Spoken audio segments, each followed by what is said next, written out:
Shalom saudara terkasih di dalam Tuhan, balik lagi dengan saya di channel Kristenku Inspiratif. Dan kali ini kita bersama Bapak Jenderal Komjen Pong Rekun, di mana dia memberitahu bahayanya sistem robotik yang diciptakan oleh elit global untuk menguasai dan mengontrol tubuh kita. Dan ini termasuk dalam antikris ya. Secara diam-diam mereka memasukkan sesuatu dalam tubuh kita untuk bisa mengontrol kita dari kejauhan seperti remote ya. Dan mungkin sebelum kita ke pembicaraannya, langsung saja saya ingin membacakan satu renungan firman Tuhan. Firman-Nya ada di Matius 10 ayat 30 yang berbunyi, bahkan rambut kepalamu pun terhitung semua. Yang artinya adalah jangan takut dan khawatir menghadapi penderitaan. Bapa surgawi memelihara hidup kita hingga hal yang sekecil-kecilnya. Itu dia satu renungan firman Tuhan untuk kita semua. Langsung saja kita ke videonya. Mari kita simak videonya. Jadi yang paling mengkhawatirkan adalah program yang dilakukan, terutama manipulasi mindset. Kita akan digiring kepada saat ini kita akan digiring kepada suatu kondisi di mana kita akan dikunci untuk tidak mempunyai cipta, rasa dan karsa. Kita akan dibawa menjadi seperti robot. Bukan badan kita robot, tetapi badan kita tetap manusia, cuman kita masuk dalam sistem dan tidak bisa berbuat apa-apa lagi, tidak punya kehendak, sudah dikunci dengan sistem yang ada. Makanya perhatikan, seluruh sistem di dunia distandarisasi. Apa yang disebutkan dengan international standard itu adalah cara menstandarkan semua konsep atau sistem yang ada, dan ujung-ujungnya kita akan dibawa menjadi jauh dari rasa iman kepada kemahakuasaan Tuhan yang sering saya sebutkan dengan kata ateis. Kesannya beragama tetapi tidak menempatkan Tuhan sebagai yang terutama di dalam perjalanan hidup. Kita akan dibuat tergantung kepada teknologi. Waspadai ini. Saya tidak menakut-nakuti, tetapi ini perlu kita waspadai. Jangan karena kita ingin teknologi lalu kita harus mengeluarkan uang banyak, tetapi manfaatnya justru malah memakan balik pada penggunanya. Gadget yang ada, saya bisa buktikan bahwa dia punya kekuatan hipnotis, dibawa kemana-mana sama kita, dan itu memanipulasi mindset bangsa. Kita harus mulai mengkampanyekan secara terstruktur juga, sistematis dan masif, karena mereka bergerak secara terstruktur dan sistematis dan masif. Oleh sebab itu, bagi yang rindu untuk menyelamatkan bangsa, mari kita bergerak secara terstruktur, sistematis dan masif, terutama menyelamatkan generasi muda bangsa yang sekarang sudah mulai terpapar. Terima kasih. Pak, ini Pak Darman, ini kan pelemahan Pancasila dan nilai-nilai kita itu biasanya masuknya itu kalau zaman sekarang itu melalui cyber Pak ya. Nah, Bapak ini sebagai wakil ketua BSSN itu kira-kira apa Pak yang dilakukan untuk menangkal hoax atau serbuan-serbuan dari cyber itu Pak? Sebenarnya tidak susah, pertanyaannya mau atau tidak. Dan saat ini BSSN belum bisa banyak berbuat karena kami masih menunggu pemutusan masalah rancangan undang-undang keamanan dan ketahanan cyber yang sedang berproses di DPR.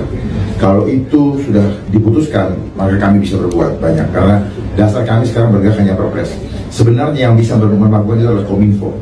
Hanya Kominfo kenapa tidak berhasil? Karena nomenklaturnya dia keliru. Harusnya Infocom. Kenapa? Informasi dulu yang dikelola, baru dikomunikasikan. Jangan komunikasi semua, sampah pun dikomunikasikan. Nah, di Kominfo punya peralatan yang bisa mengontrol itu.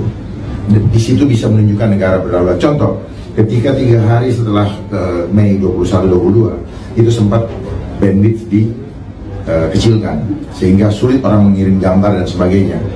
Bukti bahwa negara bisa berdaulat. Tinggal bagaimana kita yang mau, punya hati atau tidak, dan seterusnya. Itu teknis, saya tidak perlu jelaskan.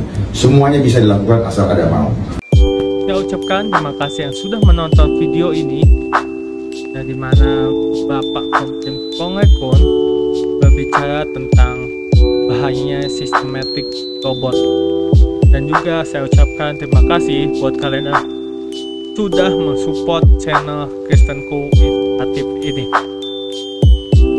dimana kalian yang sudah subscribe, like, comment, dan share, saya ucapkan terima kasih banyak dan saya hargai dengan apresiasi ini.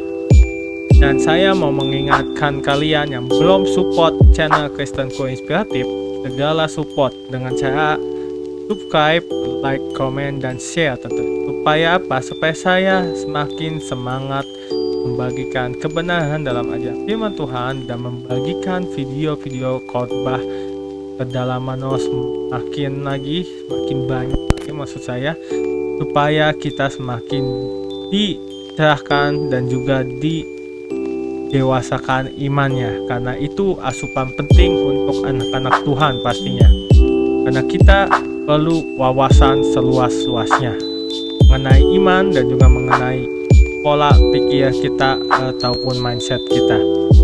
Dan saya mau mengundurkan diri atau mau pamit, tetapi saya ingin membacakan lagi satu renungan firman Tuhan untuk terakhir kalinya. Firman-Nya ada di Efesus 4 ayat 1. Sebab itu aku, seorang tahanan karena Tuhan, menasehatkan kamu supaya hidupmu sebagai orang-orang yang telah dipanggil berpadanan dengan panggilanmu. Yang artinya adalah kalau Tuhan berkehendak memakai hidup kita, tak ada yang dapat menghalanginya. Dan itu dia satu renungan firman Tuhan. Sekaligus saya mau mengundurkan diri pamit dari video ini.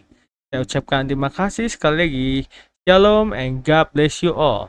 Dukung channel ini dengan cara subscribe, like, comment, and share, supaya channel ini dapat membagikan khotbah-khotbah yang membangun iman kita.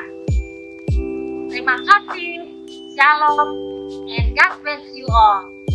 Zaharia 9 ayat 9. Bersorak-soraklah dengan nyaring, hai puteri Sion, bersorak-sorailah, hai puteri Yerusalem. Lihat, rajamu datang kepadamu, ia adil dan jaya. Ia lemah lembut dan mengendarai seekor keledai beban yang mudah. Zaharia 7 ayat 9-10. Beginilah firman Tuhan semesta alam, laksanakanlah hukum yang benar dan tunjukkanlah kesetiaan dan kasih sayang kepada masing-masing. Janganlah menindas janda dan anak yatim, orang asing dan orang miskin, dan janganlah merancang kejahatan dalam hatimu terhadap masing-masing. Yohanes 8 ayat 44. Iblislah yang menjadi bapamu dan kamu ingin melakukan keinginan-keinginan bapamu. Ia adalah pembunuh manusia sejak semula dan tidak hidup dalam kebenaran, sebab di dalam dia tidak ada kebenaran. Apabila ia berkata dusta, ia berkata atas kehendaknya sendiri, sebab ia adalah pendusta dan bapa segala dusta. Yohanes 4 ayat 24. Allah itu roh dan barang siapa menyembah dia, harus menyembahnya dalam roh dan kebenaran. Yohanes 15 ayat 26. Jikalau penghibur yang akan kuutus dari Bapa datang, yaitu roh kebenaran yang keluar dari Bapa, ia akan bersaksi tentang aku. Yeah.